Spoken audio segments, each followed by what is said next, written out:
pituitary gland. Yesterday, what we have discussed about thyroid gland is located at the anterior part of our neck, below larynx. Thyroid gland consists of follicular lobes, and in between follicle there are special types of cells called as parafollicular cell along with blood vessels. Thyroid gland is a bilobed gland. It consists of two lobes which are connected to each other by non-secreting connective cells called as isthmus. If we take transverse section of thyroid gland, then it will show follicular cells. Follicular cells secrete two main hormones of the thyroid gland, T3 and T4. T3 means triiodothyronine, T4 is tetraiodothyronine. Tetraiodothyronine is the main hormone which is called as thyroxine hormone. Thyroxine hormone mainly works on all aspects of the body processes by maintaining BMR rate. BMR rate means basal metabolic rate. Basal metabolic rate is the minimum energy required for any process to be happen in the body. If there is a deficiency of iodine in our body, then thyroxine will become deficient. That will lead to cretinism in infant and anybody along with cretinism deficiency, Less IQ. Less IQ. less IQ, BMR rate decrease होगा. Lack of menstrual cycle in adult. हाँ, woman में Stunt growth. stunted growth, that is a cretinism sign. And Low BP. low BP, then mental retardedness, Deaf-mutism. that is another example is simple goiter. Adults में अगर हुआ तो simple goiter में क्या होगा, गला सूज जाएगा. थायराइड ग्लैंड में अगर आयोडीन डेफिशिएंसी हमारे बॉडी में आयोडीन डेफिशिएंसी है तो फॉलिकुलर सेल्स में इन्फ्लेमेशन होगा, थायराइड ग्लैंड स्वेल होगी. इतना क्लियर हो गया. अगर हाइपरथायरॉयडिज्म है, हमने अभी हाइपोथायरॉयडिज्म देखा. हाइपरथायरॉयडिज्म में क्या था, एक्रोमेगैली था, बराबर है क्या. और Graves disease, exophthalmic goiter, protruding eyes, बराबर है क्या. ये हो गया थायराइड ग्लैंड के T3 और T4 हार्मोन का हमने स्टडी किया था. इंपॉर्टेंट पॉइंट क्या है, पैरा फॉलिकुलर सेल में से निकलने वाला calcitonin hormone. Calcitonin hormone is responsible for maintenance of blood calcium level, बराबर है क्या. Along with parathyroid hormone of the parathyroid gland. Calcitonin and parathyroid hormone both along with each other maintain the blood calcium level. तो calcitonin जो है ये हाइपोकैलासेमिक factor है या हाइपरकैलासेमिक factor है. हमने देखा था कैल्सिटोनिन हाइपोकैलासेमिक फैक्टर है या हाइपो. इसका मतलब क्या है, मतलब क्या है. Deficiency of increased level of calcium in blood. Increased level of calcium in blood. How it is hypo? Sir, calcium. Calcitonin blood calcium बढ़ाएगा या कम करेगा. अगर बढ़ाएगा तो हाइपर हो जाएगा, कम करेगा तो हाइपो होगा ना. तो एग्जैक्ट क्या, कैल्सिटोनिन इज हाइपोकैलासेमिक फैक्टर और हाइपरकैलासेमिक फैक्टर. वैसे ही पैराथायरॉयड ग्लैंड में जो है पैराथॉर्मोन, वो फिर उल्टा होगा उसका फंक्शन. तो नेक्स्ट लेक्चर को आप मुझे बताइए, हमने कल पढ़ा है. कैल्सिटोनिन तो दोनों फंक्शन करता ना. नहीं, कैल्सिटोनिन का एक ही मेन फंक्शन है, क्या, ब्लड कैल्शियम लेवल मेंटेन करना. और वो कम करना या ज़्यादा करना, यानी बोन में से ब्लड कैल्शियम को ब्लड में लाना या कैल्शियम में से बोन में ब्लड ले जाना, ये आपको ध्यान में रखना. सर मग कमी झाला तर मग म्हणजे दोघं फंक्शन करेल ना सर. तो जर कमी झाला तर बोन मधून तो हे करेल. वो एक ही फंक्शन करेगा कैल्सिटोनिन, और पैराथॉर्मोन उसका अपोजिट फंक्शन करेगा. सपोज दैट, मैं अभी आंसर नहीं दे रहा हूँ, मैं सिर्फ इतना बता रहा हूँ कि अगर एक कम करेगा तो दूसरा बढ़ाएगा, यानी मेंटेन रखेगा. अगर ज़्यादा बढ़ गया तो दूसरा काम करेगा कम करने वाला। अब ज़्यादा कम क्या है वो कल आप मुझे बताइए, ठीक है क्या? डिस्कस हो चुका है ना। सो आज के लेक्चर में हम पढ़ेंगे अभी एड्रेनल ग्लैंड, थाइमस ग्लैंड और पैनक्रियास, ये हम सोचते करने का। थाइमस ग्लैंड कहाँ पर है? हमने बॉडी में अलग अलग ग्लैंड्स देखे, एंडोक्राइन है, एक्सोक्राइन है, उसमें थाइमस ग्लैंड कहाँ पे है?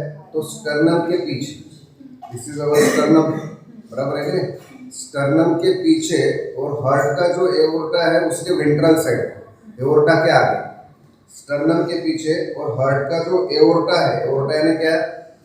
Aorta is the biggest artery, यानी पूरे बॉडी में जो ब्लड सप्लाई करने वाली मेन आर्टरी है वो कौन है? हार्ट का एओर्टा, जहाँ से ब्लड हार्ट में से बाहर निकल रहा है। तो एओर्टा के वेंट्रल साइड में, this is given, thymus gland is present in between two lungs, behind sternum and in front of aorta. Again repeating, thymus gland is present in between lungs, behind sternum and in front of aorta. Thymus gland का importance क्या है? Thymus gland ही हमारे body की immunity maintain करने के लिए सबसे important gland है। हमारे बॉडी में दो तरह की इम्यूनिटीज होती है, cell mediated immunity and humoral immunity. Cell mediated immunity और ह्यूमरल इम्यूनिटी क्या है, इसके बारे में हम हेल्थ एंड डिसीज में डिटेल में चर्चा करेंगे। फिलहाल हम सिर्फ इतना ही ध्यान में रखेंगे कि थाइमस ग्लैंड जो है, that thymus gland is most important gland which helps in maintaining cell mediated immunity and humoral immunity. अब सेल मेडिएटेड इम्यूनिटी एग्जैक्टली कैसे होती है? तो हमारे बॉडी में लिम्फोसाइट्स होते हैं, उसमें इंपॉर्टेंट होते हैं टी लिम्फोसाइट्स। तो टी लिम्फोसाइट्स का डिफरेंशिएशन करके जो इम्यूनिटी बनेगी उसे हम बोलेंगे सेल मेडिएटेड इम्यूनिटी। उसका क्या एक्चुअली फंक्शन है हम बाद में डिस्कस करेंगे। अभी हमारा थाइमस ग्लैंड के बारे में जानना इतना ही जरूरी है कि थाइमस ग्लैंड जो है वो डिफरेंशिएशन ऑफ टी लिम्फोसाइट्स पे काम करेगी और सेल मेडिएटेड इम्यूनिटी हमें देगी। उसी तरह से thymus gland also helps us in production of antibodies। अब एंटीबॉडी से जो इम्यूनिटी बनती है that is called as humoral immunity. ध्यान देना जरा अच्छी तरह से। थाइमस ग्लैंड,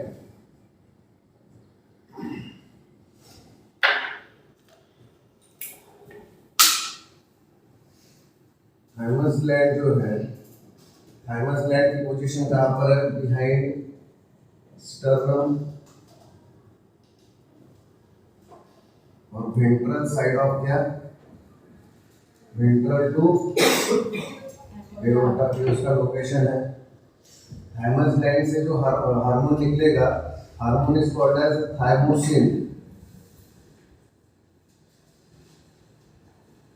ये हार्मोन क्या करता है? Differentiation of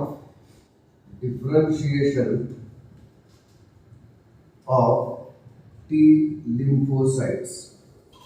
T lymphocytes, differentiation of T lymphocytes से जो इम्यूनिटी बनेगी उसे बोलेंगे सेल मेडिएटेड इम्यूनिटी। और it also helps in promotion and production of antibodies. तो एंटीबॉडी से जो इम्यूनिटी बनती है उसे कहते हैं ह्यूमरल इम्यूनिटी। तो दोनों इम्यूनिटी डेवलप करने में थाइमस ग्लैंड का बहुत बड़ा रोल होता है।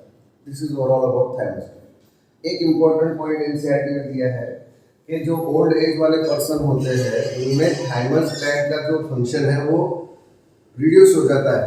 क्यों? क्योंकि थाइमस ग्लैंड का डीजनरेशन शुरू हो जाता है। जैसे जैसे उम्र बढ़ती है थाइमस ग्लैंड गेट्स डीजनरेटेड, इसलिए उसमें से जो निकलने वाले हार्मोन है उसका स्टेमिना या उसकी पोटेंसी कम हो जाती है, तो अपने आप इम्यूनिटी भी कम हो जाएगी। बात समझ में आई? Old age person, old person, बात समझ रहे हैं क्या? ओल्ड पर्सन में क्या हो रहा है? Reduction in production of hormone, production of thymosin hormone. किस वजह से? Due to degeneration of gland.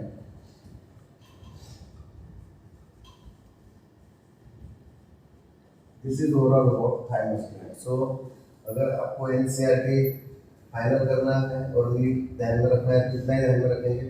Behind sternum, ventral to aorta, secrete thymosin hormone, differentiation of T lymphocytes, cell mediated immunity, production of antibody, humoral immunity।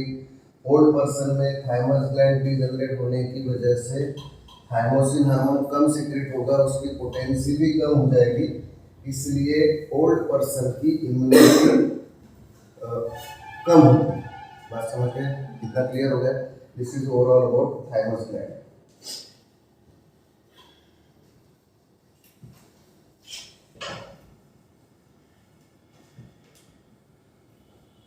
अब एक important topic पे आते हैं, adrenal gland.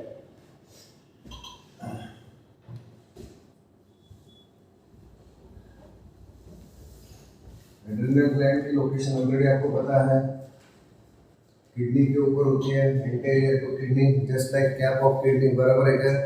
अब ये एड्रेनल ग्लैंड जो है, अगर उसका हम स्ट्रक्चर निकालेंगे तो इस ट्रांसवर्स सेक्शन में हमें इस तरह से उसके दो पार्ट दिखेंगे, एक एक्सटर्नल पार्ट दिखेगा और एक इंटरनल पार्ट दिखेगा। एक्सटर्नल और इंटरनल बोलने का मतलब ऐसा है कि इंटरनल जो पार्ट है that is called as adrenal medulla and external part is called as adrenal cortex. Both are important with respect to the hormones and various processes of body।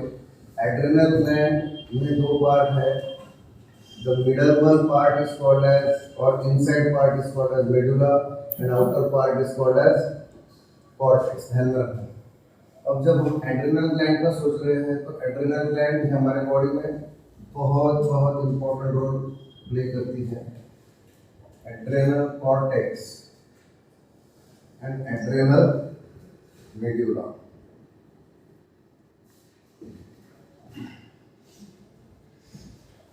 अब कॉर्टेक्स जो है वहां से कुछ हार्मोन बाहर आएंगे और मेडुला से भी कुछ हार्मोन्स बाहर आएंगे, तो उसके पहले कुछ टर्म्स ध्यान में रखते हैं। क्रोमैटिन सेल्स यानी क्या, ये पढ़ने से पहले chromatin cells, chromatin cells, have you heard about this cells somewhere? Chromatin cells, chromatin cells क्या है? It is the type of cell that make neurohormones. A type of cell, a type of cell that make neurohormones. Chromatin cell is a type of cell that make neurohormones। न्यूरोहार्मोन्स का मतलब है कि जो nerve cells hormone बनाते हैं, chemicals produced by nerve cells। Chromatin cells का क्या है meaning? A type of cell that make neurohormones। It means the chemical produced by nerve cells। Clear हो रहा है? And stored somewhere। This is called as chromatin cell। ध्यान में रखना है। और जब जरूरत है तो वो ब्लड में रिलीज करेंगे वेरियस प्रोसेसेस के लिए। अब क्रोमैटिन सेल्स जो है वो एड्रेनल ग्लैंड में क्या कर रहे हैं, तो एड्रेनल ग्लैंड में बहुत इंपॉर्टेंट हार्मोन बना रहे हैं। Chromatin cells called as epinephrine, epinephrine और nephrine and nor epinephrine. Chromatin cells produces two main hormones, epinephrine and norepinephrine। epinephrine का मतलब है एड्रेनालिन, एड्रेनालिन, और इसका मतलब है nor adrenaline. Chromatin cell, a type of cell that make neurohormones, that is chemical produced by nerve cells and stored somewhere। Epinephrine और norepinephrine ये दो हार्मोन एड्रेनल ग्लैंड में क्रोमैटिन सेल बनाते हैं। सो एड्रेनल ग्लैंड में क्या है? क्रोमैटिन सेल है जो ये दो हार्मोन बनाएंगे। ये बहुत इंपॉर्टेंट हार्मोन है। These are also called as emergency hormone. जब भी हम स्ट्रेस में होते हैं या जब हम कुछ एक्साइटमेंट में होते हैं, डिप्रेशन में होते हैं, जब भी हमारी बॉडी स्ट्रेस में होती है, चाहे वो अच्छा स्ट्रेस हो, बुरा स्ट्रेस हो, किसी भी तरह के स्ट्रेस में ये दोनों हार्मोन काम करते हैं, इपिनेफ्रिन एंड नॉरएपिनेफ्रिन या एड्रेनालिन एंड नॉरएड्रेनालिन। ये ध्यान में रखना है। समझ रहा है क्या topic?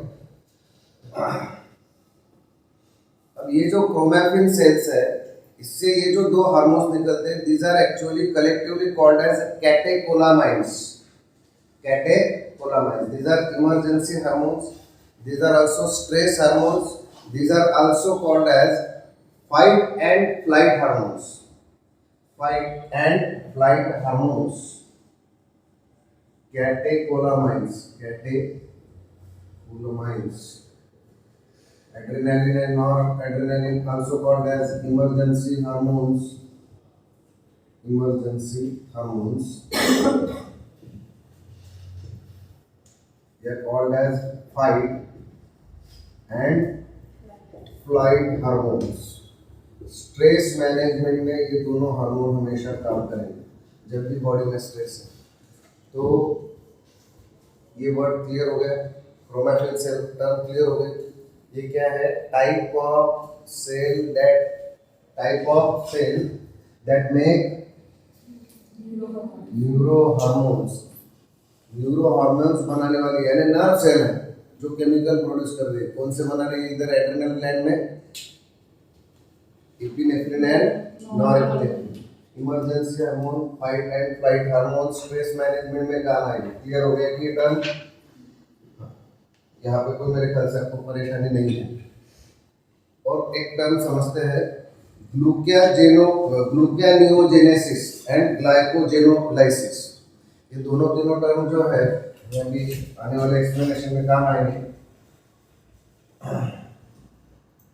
Gluconeogenesis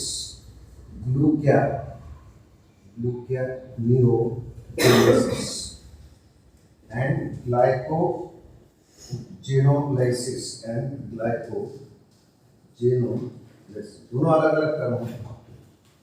gluconeogenesis and gluconeogenesis. Gluconeogenesis क्या है? ये synthesis of new glucose molecule है फ्रॉम नॉन कार्बोहाइड्रेट प्रीकर्सर्स. जैसे हम हमारे बॉडी में खाना खा रहे हैं, कार्बोहाइड्रेट ले रहे हैं, उससे एनर्जी बनेगी, नॉर्मल ग्लूकोज बनने की प्रोसेस होगी जो हमने रेस्पिरेशन में पढ़ी है. बराबर है क्या? हम जो खाना खा रहे हैं उससे ग्लूकोज बनेगा, तो एक नॉर्मल प्रोसेस होगी. पर ऐसा मान लेते हैं कि हमारे बॉडी में हमने खाना नहीं खाया है, या तो खाना नहीं खाया है तो फिर ग्लूकोज आएगा कहाँ से? तो उस वक्त क्या होगा? उस वक्त नॉन कार्बोहाइड्रेट मॉलिक्यूल से, जैसे फैट्स है, प्रोटीन्स है, उनका ब्रेकडाउन करके ग्लूकोज बनाना, that is gluconeogenesis. Non carbohydrate precursor जो है, यानी बाद में जो ग्लूकोज प्रोड्यूस करने वाले हैं, हमने रेस्पिरेशन में देखा है फैट्स प्रोटीन्स का फंक्शन को. तो नॉन कार्बोहाइड्रेट मॉलिक्यूल से ग्लूकोज बनाना, that is called as gluconeogenesis. This is very important. Gluconeogenesis, synthesis of glucose from non carbohydrate molecule. अब ऐसा नहीं कि हमने खाना नहीं खाया उसी वक्त ये प्रोसेस होगी. सपोज दैट हम कुछ एक्सरसाइज कर रहे हैं, तो एक्सरसाइज करते वक्त हमारे बॉडी में जो हमने नॉर्मल कार्बोहाइड्रेट खाया है उससे जो एनर्जी प्रोड्यूस हो रही है, हो सकता है उससे ज़्यादा एनर्जी की रिक्वायरमेंट है. तो जब उससे ज़्यादा एनर्जी की रिक्वायरमेंट है, उस वक्त भी क्या होगा? ग्लूकोनियोजेनेसिस होगा, यानी नॉन कार्बोहाइड्रेट मॉलिक्यूल से ग्लूकोज बनेगा. क्लियर हो गया क्या? सो ग्लूकोनियोजेनेसिस ध्यान में रखना है, synthesis of new glucose molecule from non carbohydrate precursors provide glucose when dietary intake is insufficient. Dietary intake is insufficient or body needs more energy. Clear हुआ? ग्लूकोनियोजेनेसिस, ये दोनों वर्ड एनसीईआरटी में दिए हैं, तो उसका मीनिंग नहीं दिया है, इसलिए मैंने समझाया. क्लियर हो गया क्या? अब अगला क्या है? ग्लाइकोजेनोलाइसिस. ये हो गया क्लियर? नॉन कार्बोहाइड्रेट मॉलिक्यूल से ग्लूकोज का बनना, ग्लूकोनियोजेनेसिस. अब ग्लाइकोजेनोलाइसिस क्या है? It is the pathway which break down glucose. ये ग्लूकोज को ब्रेक डाउन करने का पाथवे है. देखो लाइसिस है कि नहीं? यहाँ पे लाइसिस है, इसका मतलब ब्रेक डाउन है. ग्लाइकोजेनोलाइसिस यानी ग्लाइकोजेन को ब्रेक डाउन करेंगे. ग्लाइकोजेन, आपको ये पता होना चाहिए कि हमारे बॉडी में ग्लाइकोजेन है, ये स्टोर्ड फॉर्म ऑफ एनर्जी है. और ये कहाँ पे स्टोर होता है? एनीबॉडी? ये पीछे कहीं तो भी एक्सप्लेनेशन में गया हुआ है। ग्लाइकोजेन ये हमारे बॉडी में होता है स्टोर्ड फॉर्म ऑफ एनर्जी, जो जब हम एक्सरसाइज करते हैं, जब एक्स्ट्रा एनर्जी की जरूरत होती है तो एक ग्लाइकोजेन ब्रेक डाउन होकर ग्लूकोज बनता है और उस ग्लूकोज से एनर्जी बनती है। तो दैट इज ग्लाइकोजेनोलाइसिस। तो कहाँ पे होता है ग्लाइकोजेन? एग्जाम में आया और एनसीईआरटी में ये पीछे गया है कई चैप्टर्स में। Yes, glycogen is stored in liver, in hepatocytes. This is very important NEET question. Glycogen is stored in liver, hepatocytes। liver के सेल्स को hepatocytes बोलते हैं, पता है ना? As well as adipocytes में भी होता है। adipose टिश्यू के जो adipocytes होते हैं उसमें भी होता है, पर मोस्टली ग्लाइकोजेन अगर पूछा गया सवाल तो आंसर क्या है? तो ग्लाइकोजेनोलाइसिस में क्या है कि ग्लाइकोजेन का ब्रेकडाउन होकर ग्लूकोज बनेगा जब बॉडी नीड्स मोर एनर्जी। तो दोनों अलग अलग चीजें, यहाँ पे नॉन कार्बोहाइड्रेट मॉलिक्यूल से ग्लूकोज बनेगा, यहाँ पे भी ग्लूकोज बनेगा, पर वो कैसे बनेगा? ग्लाइकोजेन को ब्रेक करके बनेगा, इसलिए ग्लाइकोजेनोलाइसिस। क्लियर हुई क्या टर्म? हमने 3 नए टर्म देखे। क्रोमैटिन सेल देखा, न्यूरो हार्मोन सीक्रेटिंग सेल्स है। 2 हार्मोन मेनली बना रहा है एड्रेनल ग्लैंड में, एपिनेफ्रिन और epinephrine, emergency hormone, stress hormone, fight and flight hormone. Clear हो गया क्या? दूसरी term gluconeogenesis, production of glucose from non carbohydrate molecule when there is a insufficient diet mainly. और यहाँ पे जब बॉडी नीड्स मोर एनर्जी उस वक्त ये पर्टिकुलरली वर्क करेगा, ग्लाइकोजेन का ब्रेकडाउन होके ग्लूकोज बनना, ग्लाइकोजेनोलाइसिस। क्लियर हो गया क्या? ग्लाइकोजेन के बारे में अगर हम पढ़े तो क्या है? It is stored in the liver, it is stored form of energy. When body needs more energy, certain proteins breaks glycogen into glucose. Clear हो गया? टर्म्स क्लियर हो गए? अब हम आगे पढ़ सकते हैं।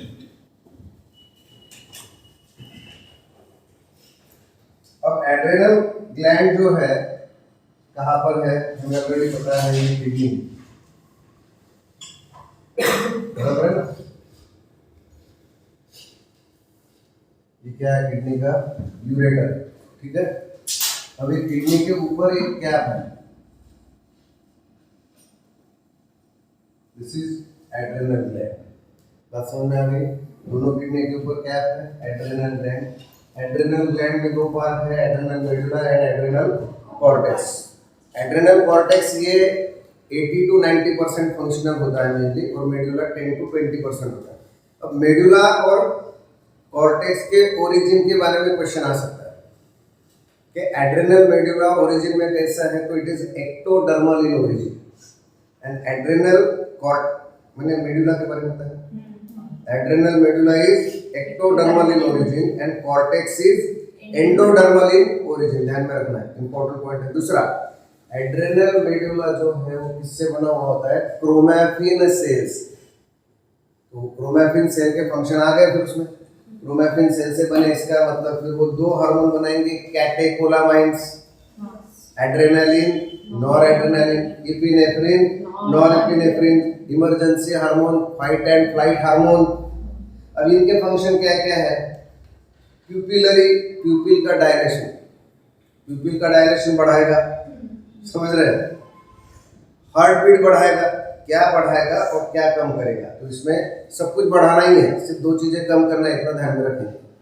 Pupillary dilation, heart beat, blood pressure बढ़ाएगा, अलर्टनेस बढ़ाएगा, पाइलो इरेक्शंस, हमारे हेयर्स खड़े हो जाएंगे, स्ट्रेंथ ऑफ हर्ट कॉन्ट्रैक्शन बढ़ेगा, रेट ऑफ रेस्पिरेशन बढ़ेगा, स्वेटिंग बढ़ेगा, पर्सपायरेशन बढ़ेगा, स्टिम्युलेट। अब इंपॉर्टेंट है यहाँ पर, अब ये सब जब बढ़ेगा, जब ये बढ़ना शुरू होगा, यानी जब ये हार्मोन सेक्शन में आएंगे तो 2 चीजें कम होने वाली है। तो सलाइवेशन कम होगा और पेरिस्टालसिस ऑफ एलिमेंट्री कैनल कम हो जाएगा।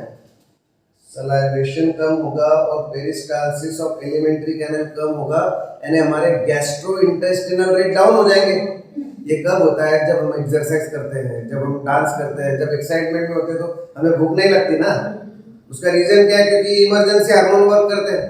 उस वक्त ये क्या करते हैं, सलाइवा और एलिमेंट्री कैनल का जो परफॉर्मेंस है उसको क्या कर देते हैं, डाउन कर देते हैं और बाकी सारे रेट बढ़ा देते हैं। हार्ट बीट बढ़ जाएगा, स्वेटिंग बढ़ जाएगा, और जब बाकी सारे रेट बढ़ेंगे तो उसको भी तो एनर्जी लगेगी। अब खाया तो कुछ नहीं है, फिर भी एनर्जी लग रही है, तो कहाँ से आएगी? ग्लाइकोजेनोलाइसिस। तो ये जो हार्मोन है ये क्या करेगा? ग्लूकोनियोजेनेसिस भी करेगा, यानी नॉन कार्बोहाइड्रेट मॉलिक्यूल से ग्लूकोज बनाएगा, उससे भी एनर्जी मिलाएगा, और जो लीवर में ग्लाइकोजन स्टोर है उसको भी ब्रेक करके एनर्जी मिलाएगा। बात समझ रहे हैं क्या? दोनों चीजें काम आएंगी। जब हम एक्साइटमेंट में है, डांस कर रहे हैं, एक्सरसाइज कर रहे हैं, कुछ भी, उस वक्त सारे रेट बढ़ेंगे एक्सेप्ट गैस्ट्रोइंटेस्टिनल रेट। भूख तब मर जाएगी, और भूख अगर नहीं है तो एनर्जी तो बॉडी को लग रही है, वो कहाँ से आएगी?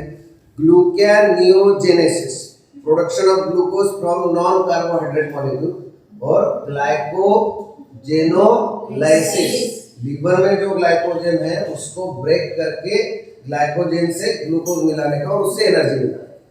ये क्लियर हो गया क्या? अरे समझे क्या? So stimulate breakdown of glycogen, which result in the increase in the glucose level in the blood. Also stimulate breakdown of lipid and proteins, non-carbohydrate molecules है, यानी ग्लूकोनियोजेनेसिस। क्लियर हो गया? तो ये हो गया तुम्हारा मेड्यूलरी पार्ट में। तो एड्रेनल ग्लैंड का medulla, chromatin cells, neuro hormones, बराबर है, secreted by nerve cells, adrenaline, noradrenaline जो मेडुला बनाता है, emergency hormone, stress hormone, fight and flight hormone, और सारे फंक्शन, सारे रेट बढ़ा रहा है, ये कम कर रहा है। ये क्लियर हो गया? अब कॉर्टेक्स की बात। अब कॉर्टेक्स जो है that is a mesodermal in origin. Cortex is mesodermal in origin, और मेडुला क्या है? एक्टोडर्मल। इसका ड्यूअल ओरिजिन है एड्रेनल ग्लैंड का, मेसोडर्मल इन ओरिजिन। अब ये जो एड्रेनल ग्लैंड है, ये इसका जो कॉर्टेक्स है उसका एक इनर लेयर, 3 लेयर होता है, inner layer, middle layer and outer layer. So हम इनर से आउटर की तरफ जाएंगे। कॉर्टेक्स जो है इसका जो इनर लेयर है that is called as zona reticularis. Reticularis NCERT में दिया है, ध्यान रखना। Zona reticularis. जो मिडल पार्ट है that is called as zona fasciculata. Fasciculata. And outer part is called as zona glomerulosa. Zona glomerulosa. Glomerulosa. Adrenal cortex consists of 3 layers. Inside layer, innermost layer is called as zona reticularis. Middle one is called as zona fasciculata, and outer one is called as zona glomerulosa. अब हम एक एक इसका पढ़ेंगे point. zona reticularis जो ये क्या secrete करता है? ये सेक्स कॉर्टिकॉइड सिक्रेट करता है। Sex corticoids. ये कॉर्टिकॉइड्स क्या चीज है? कॉर्टेक्स से जो हार्मोन बने हैं उन्हें हम क्या बोलते हैं? कॉर्टिकॉइड्स या कॉर्टिसोल्स। कॉर्टिकॉइड्स या कॉर्टिसोल्स। पर हम यहाँ पे कॉर्टिसोल्स वर्ड सिर्फ झोना फैसिकुलेटा ने जो बनाया है उसके लिए ज्यादा यूज करेंगे। पर अगर हम देखें तो कॉर्टेक्स के सारे हार्मोन क्या? कॉर्टिकॉइड्स। तो झोना रेटिकुलरिस ये सेक्स कॉर्टिकॉइड्स बनाते हैं। अब सेक्स कॉर्टिकॉइड्स यानी क्या? तो हमने पढ़ा है कि मेल और फीमेल में एंड्रोजन एंड एस्ट्रोजन, यानी टेस्टोस्टेरॉन एंड एस्ट्रोजन, ये 2 हार्मोन इंपॉर्टेंट है। Testosterone is a male hormone, oestrogen is a feminine hormone, female hormone. अब ये टेस्टोस्टेरॉन बनता है टेस्टिस में, एस्ट्रोजन बनता है ओवरी में, पर ये जो बनते हैं दोनों टेस्टिस और ओवरी में, इनके जो प्रिकर्सर है, यानी ये बनने से पहले जो मॉलिक्यूल्स लगते हैं, बात समझ रहे हैं? टेस्टोस्टेरॉन बनाने के लिए जो रॉ मटेरियल है, एस्ट्रोजन बनाने के लिए जो रॉ मटेरियल है, वो एक्चुअली बनता है यहाँ zona reticularis. So sex corticoids.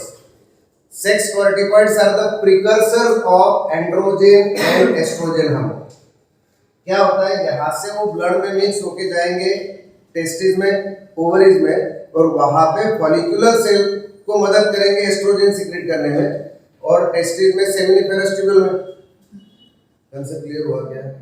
क्या देख रहे हैं हम? कॉर्टेक्स के हार्मोन देख रहे हैं, एड्रेनल कॉर्टेक्स। एड्रेनल कॉर्टेक्स में हम क्या देख रहे हैं? 3 पार्ट है, inner part, middle part and outer most part. Inner layer is zona reticularis, middle part zona fasciculata, and outermost part is called as a zona glomerulosa। उसमें झोना reticularis जो है वो क्या बना रहा है? सेक्स कॉर्टिकॉइड्स, जो सेक्स हार्मोन सिक्रेट करने में मदद करने वाला है या रॉ मटेरियल के हिसाब से काम करेगा। जैसे secrete sex corticoids and helps in formation of androgen and oestrogen. इसकी क्या क्या फंक्शन है? इसका मतलब ये सेकेंडरी सेक्सुअल कैरेक्टर डेवलप करने में भी काम आ रहा है ना, क्योंकि अगर टेस्टोस्टेरोन और एस्ट्रोजन जितना चाहिए उतना नहीं प्रोड्यूस हुआ तो दैट में lead to sterility. Secondary sexual character male और फीमेल के प्रॉपर डेवलप ही नहीं होंगे। जैसे for example promote hair growth, pubic hairs, sex organ के वहां पे जो हेयर्स होंगे that is called as pubic hairs, तो वो ग्रो होना भी जरूरी है। Facial hair at puberty, puberty में जो फेशियल हेयर्स है ये प्राइमरी है। फिर सेकेंडरी सेक्सुअल कैरेक्टर में breast in female, high pitch voice, mail में लो पिच वॉइस। इस तरह से वॉइस का जो पिच है, मेल का वॉइस पिच लो होता है और फीमेल का वॉइस पिच हाई होता है। ये सारे सेकेंडरी सेक्सुअल कैरेक्टर जो टेस्टोस्टेरोन या एस्ट्रोजन से रिलेटेड है, इनडायरेक्टली वो related to sex corticoids which are released by zona reticularis of cortex of adrenal. ये क्लियर हो गया? अब झोना फैसिकुलेटा, ये बहुत इंपॉर्टेंट पॉइंट है। झोना फैसिकुलेटा क्या सिक्रेट करता है? It secrets glucocorticoids. ग्लूकोकॉर्टिकॉइड्स जो हमारे बॉडी में कार्बोहाइड्रेट मेटाबॉलिज्म में मदद करता है। बात समझ रहे हैं क्या? झोना रेटिकुलरिस सेक्स कॉर्टिकॉइड्स हो गए, झोना फैसिकुलेटा क्या सिक्रेट कर रहा है? Glucocorticoids, particularly called as cortisols. बात समझ रहे हैं? अब ये जो कॉर्टिसोल्स है इनके क्या क्या फंक्शन है? ग्लूकोकॉर्टिकॉइड्स से ग्लूकोज मेटाबॉलिज्म या कार्बोहाइड्रेट मेटाबॉलिज्म का काम करते हैं। यानी अगर हमारे बॉडी में ग्लूकोज आया तो उसका डिस्ट्रीब्यूशन, उससे एनर्जी बनाना। ग्लूकोज नहीं है तो उस केस में भी एनर्जी बनाना, जैसे ग्लाइकोनियोजेनेसिस, ग्लूकोनियोजेनेसिस एंड ग्लाइकोजेनोलाइसिस। दोनों वर्ड जरा ध्यान में रखें, ग्लूकोनियोजेनेसिस और ग्लाइकोजेनोलाइसिस है, ग्लाइकोजेन का लाइसिस। अब देखो इसके क्या क्या फंक्शन है। फंक्शन ऑलरेडी हमें समझ गया है, एक कॉर्टिसोल है, ग्लूकोकॉर्टिकॉइड है, कार्बोहाइड्रेट मेटाबॉलिज्म। क्या क्या है? It increases glyconeogenesis, gluconeogenesis, sorry not glyco, gluconeogenesis, यानी नॉन कार्बोहाइड्रेट से भी कार्बोहाइड्रेट बना देगा। ये पहला फंक्शन। दूसरा, it also promotes lipolysis and proteolysis, obvious है। Non carbohydrate molecule such as lipids, proteins, इनका ब्रेकडाउन करके तो ग्लूकोज बनाएगा ना। तो ये हो गया ग्लूकोनियोजेनेसिस। भाई समझ रहे हैं? Non carbohydrate molecules such as lipids, proteins, इनको ब्रेकडाउन करके ग्लूकोज बनाना। तो ये फंक्शन भी ये ग्लूकोकॉर्टिकॉइड्स करते हैं। इंपॉर्टेंट चीज और क्या है? Anti inflammatory hormone and suppress immune system. Anti inflammatory hormone, हमारे बॉडी में कुछ कुछ जगह इन्फ्लेमेशन हो सकता है, अंदर या बाहर कुछ लग गया है तो इन्फ्लेमेशन यानी सूजा हुआ, तो समथिंग स्वेलिंग आई है तो उसको भी कम करने का काम यह हार्मोन करेगा, एंटी इंफ्लेमेटरी हार्मोन। और इम्यून सिस्टम को सप्रेस करने का, अगर हाइपर एक्टिव हो गई इम्यूनिटी तो उसको भी शांत करने का एक काम करेगा। अगला, ये also promotes RBC production, RBC production में भी प्रमोशन करता है, हेल्प करेगा।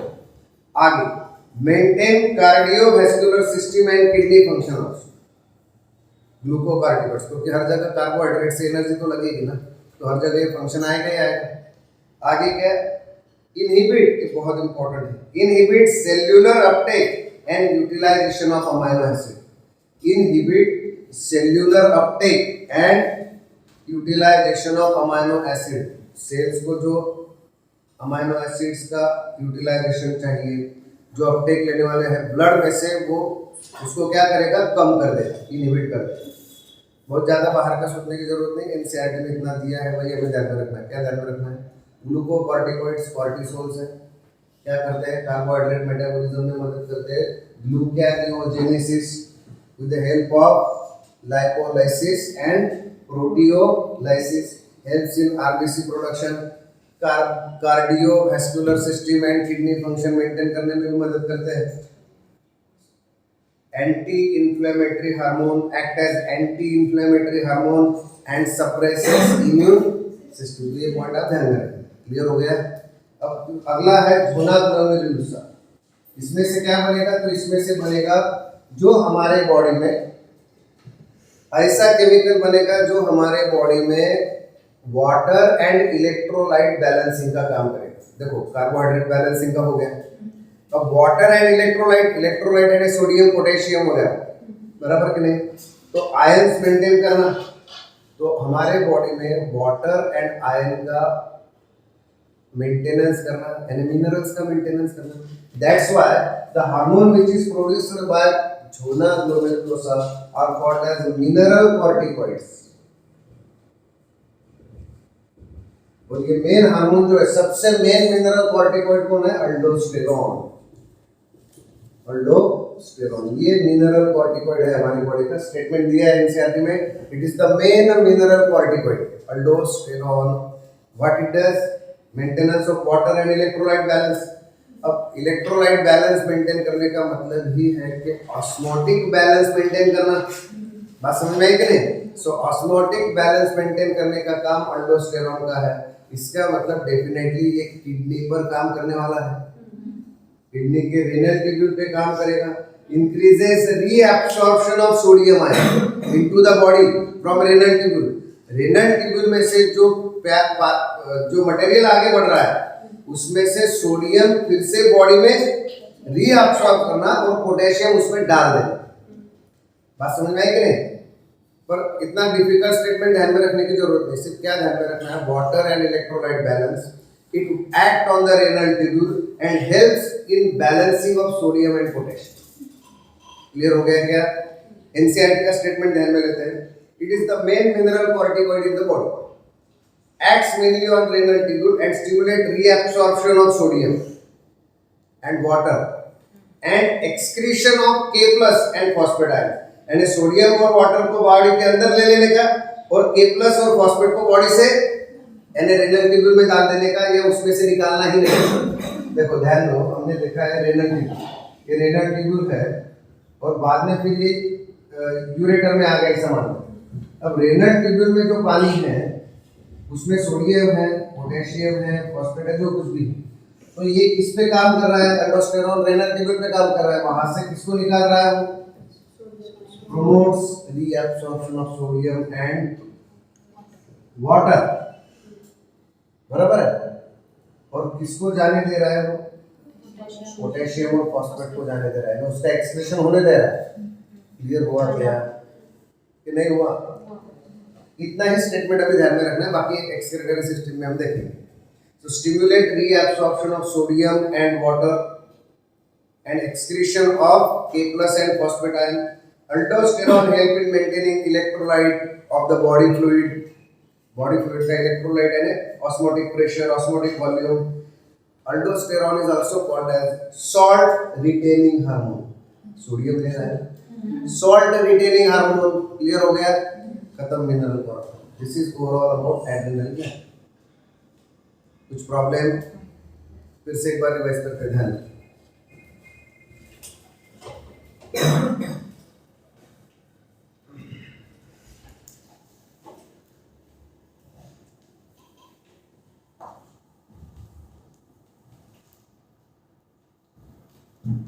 एड्रेनल ग्लैंड जो है, एड्रेनल ग्लैंड ये कहाँ पे है, प्रेजेंट अबव किडनी, बराबर है क्या।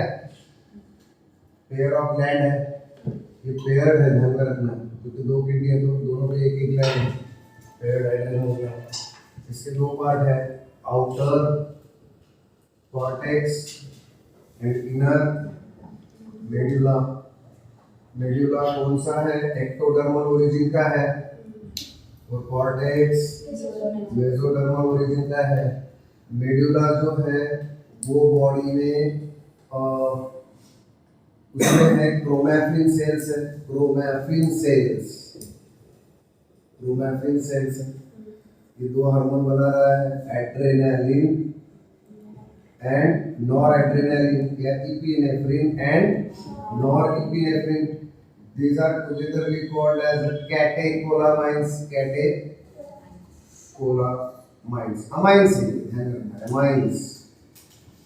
Catecholamines also called as emergency hormone, also called as fight and flight hormone. सारे रेट बढ़ा देगा। सलाइवेशन और एलिमेंट्री कैनल का पेरिस्टालसिस जो है उसको मूवमेंट क्या कर देगा? वो कम कर देगा। promotes glycogenolysis, promotes gluconeogenesis, non carbohydrate से ग्लूकोज बनाएगा, ग्लाइकोजन जो लीवर में उसको ब्रेक करके ग्लूकोज बनाएगा और एनर्जी देगा। क्लियर हो गया? यहाँ पे क्या है, कॉर्टेक्स में 3 लेयर है। इनर लेयर जो है रेटिकुलरिस है, जोना रेटिकुलरिस, फैसिक्युलेटा है, और तीसरा जो है आउटर साइड को ग्लोमेरुलोसा है। बराबर है? ग्लोमेरुलोसा जो है वो अल्डोस्टेरॉन यानी मिनरल कॉर्टिकॉइड बनाता है, water and electrolyte balance, carbohydrate metabolism यानी कॉर्टिसोल, ग्लूकोकॉर्टिकॉइड्स, और ये बनाता है सेक्स कॉर्टिकॉइड्स। ये सारे स्टेरॉइड हार्मोन्स हैं, ध्यान में रखना है chemically. These are all steroid hormones. Sex corticoids क्या बनाता है? It makes precursor of testosterone and estrogen या androgen and estrogen. This precursor mix in blood, approaches testis and ovaries and help formation. Okay, इनके क्या function क्या है? Growth of hair, pubic hair, facial hair at puberty, ये सारा इसका काम है। कॉर्टिसोल यानी कार्बोहाइड्रेट, कार्बोहाइड्रेट मेटाबॉलिज्म में ग्लाइकोजेनोलाइसिस, ग्लूकोनेओजेनेसिस से सारा आ गया। बराबर है? इसमें मिनरल कॉर्टिकॉइड में osmotic fluid of the blood, osmotic balance of the blood maintenance हो गया। वाटर, सोडियम, पोटेशियम, फॉस्फेट, उसमें भी वाटर एंड सोडियम यदि एब्सॉर्ब कर लेगा रेनल ट्यूब पे एक्ट होके, और K+ और फॉस्फेट को एक्सक्रीशन करवाएगा। उसके बाद सोडियम एब्सॉर्ब कर रहा है, वाटर एब्सॉर्ब कर रहा है, इसलिए इसको सॉल्ट रिटेनिंग हार्मोन भी कहते हैं। क्लियर हो गया? एड्रेनल ग्लैंड, थाइमस ग्लैंड हमने देखा। थाइमस ग्लैंड में थाइमोसिन हार्मोन है। बराबर है क्या? थाइमोसिन हार्मोन, थाइमोसिन हार्मोन जो है ये डिफरेंशिएशन ऑफ टी लिम्फोसाइट्स करवाता है, सेल मेडिएटेड इम्यूनिटी देता है, प्रोडक्शन ऑफ एंटीबॉडीज करवाता है। उससे क्या मिलती है? ह्यूमरल इम्यूनिटी मिलती है। थाइमोसिन हार्मोन ये जो है थाइमस ग्लैंड से बनता है। थाइमस ग्लैंड स्टर्नम के पीछे, एओर्टा के आगे प्रेजेंट है। क्लियर हो गया? थायराइड ग्लैंड के दो hormone T3 T4, T3 ट्राइआयोडोथायरोनिन, tetraiodothyronine, tetraiodothyronine यानी T4 को थायरॉक्सिन कहते हैं। अगर लार्वा जो है फ्रॉग का पानी में, उसमें अगर थायरॉक्सिन का सिक्रीशन बंद हो गया तो उसका कन्वर्शन फ्रॉग में नहीं होगा। इट विल रिमेन और forever up to the death as larva. Thyroxine hormone basal metabolic rate बढ़ाता है, ये ध्यान रखना। क्लियर हो गया? यहाँ तक कोई परेशानी? उसके पहले हमने पिट्यूटरी ग्लैंड देखे थे। Pituitary gland it is connected to hypothalamus by infundibulum. Pituitary gland के 3 पार्ट है, pars distalis, intermedia nervosa. Pars distalis and intermedia are the part of anterior pituitary, that is adenohypophysis, and pars nervosa is the part of posterior pituitary, that is neurohypophysis. Pars nervosa contains neural cells from hypothalamus, neurosecretory cells. Hypothalamus prepare 2 hormones, antidiuretic hormone also called as vasopressin, और दूसरा जो है वो oxytocin है, birth hormone, या फिर oxytocin is birth hormone या फिर milk ejecting hormone. Milk ejecting hormone, बराबर है क्या? ये ध्यान में रखेंगे। यहाँ तक क्लियर हो गया? फिर पिट्यूटरी ग्लैंड के जो एंटीरियर पार्ट है उसमें काफी हार्मोन्स बनते हैं। Growth hormone, that is also called as somatotropin hormone, बराबर है? STH, thyroid stimulating hormone works on thyroid gland, बराबर है क्या? एलटीएच, लैक्टोट्रोपिन हार्मोन या मैमोट्रोपिन हार्मोन या luteotropin hormone, GTH, gonadotropin hormone, ACTH, adrenocorticotropic hormone. Adrenal gland का maintenance ACTH करता है, एड्रेनोकार्टिकोट्रोपिक हार्मोन, जो कॉर्टेक्स के कॉर्टिकोट्रोपिक, कॉर्टिसोल्स, मिनरल कॉर्टिकॉइड्स और ग्लूकोकॉर्टिकॉइड्स और सेक्स कॉर्टिकॉइड्स, इनका कंट्रोलिंग एसीटीएच हार्मोन के थ्रू होता है पिट्यूटरी ग्लैंड में। यानी एड्रेनल ग्लैंड का cortex section is controlled by ACTH of pituitary.